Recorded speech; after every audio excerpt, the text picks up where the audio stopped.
In this video, we'll talk about convergence of Taylor series and one way we can determine if a Taylor series will converge to the function itself. So the next question we have to ask about these Taylor series is when do they actually converge to the function we care about? Right? There's two parts to this question. One, does the series converge? And two, does it converge to the function itself? It could converge, but still not converge to the function. There's an example when that happens. But when we know that it does converge to the function, we get a lot of benefits from this, namely the fact that we can differentiate and integrate term by term because this Taylor series really is just a power series. And we know as long as power series converge, we then can differentiate and integrate term by term and do a lot of things from there. So there's two main ways that we can tell if a Taylor series converges to the function itself.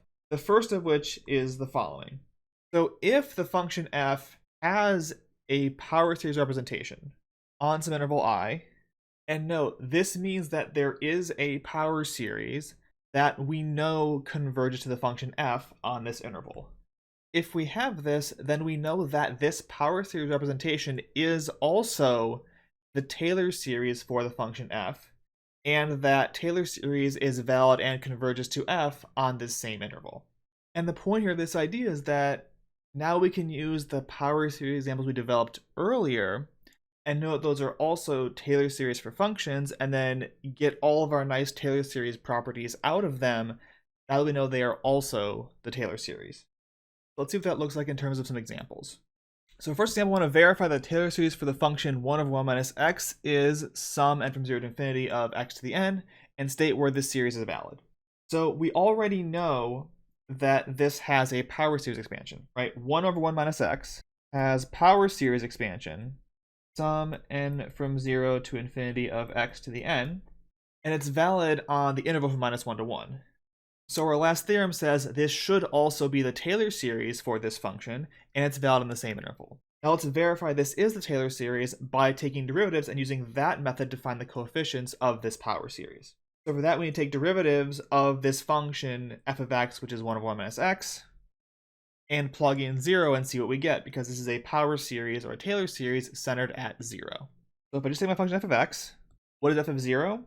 Well, f of 0 is just 1 over 1, which is 1, which means my first coefficient should be 1, which is right. So a0 is 1 over 0 factorial, which is 1, which matches what I have above. What is f prime? Well, f prime here is going to be, this is 1 minus x to the minus 1, so it's going to be negative 1 times 1 minus x times the minus 1 from the inside. This is going to be a 1 minus x to the minus 2. So I'll bring down the minus 1, it would cancel by the minus 1 from the chain rule inside.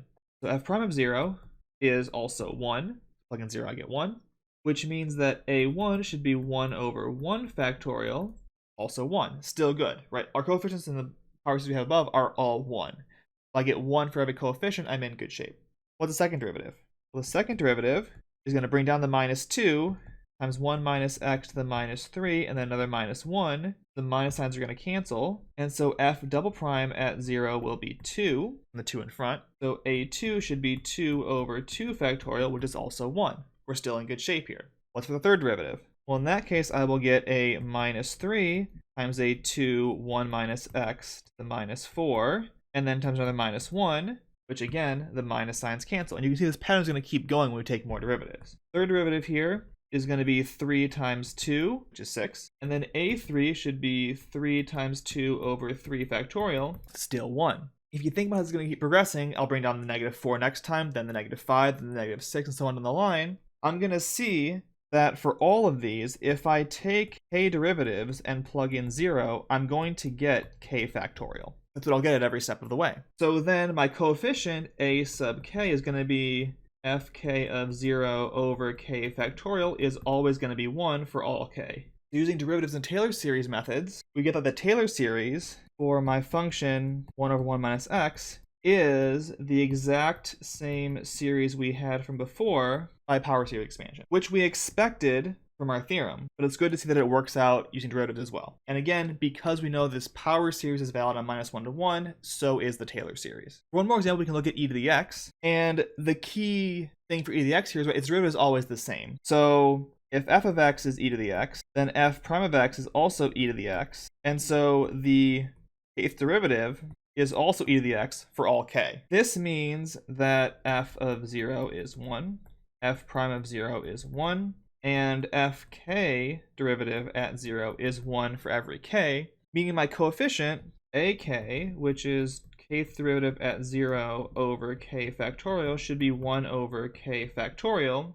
which matches exactly this. So by taking derivatives, we get that this should be the Taylor series for e to the x. Now in this case, we don't have the argument and logic yet to say why this converges. That will come in the next video. But we will see that this does converge, and so this actually is a Taylor series that is valid for the function e to the x on the entire real line. That's the idea of convergence of Taylor series, why it's important, and one method that we can use to determine if and when a Taylor series converges to the function itself, which is what we need to use all the properties we want to use about Taylor series to analyze these functions.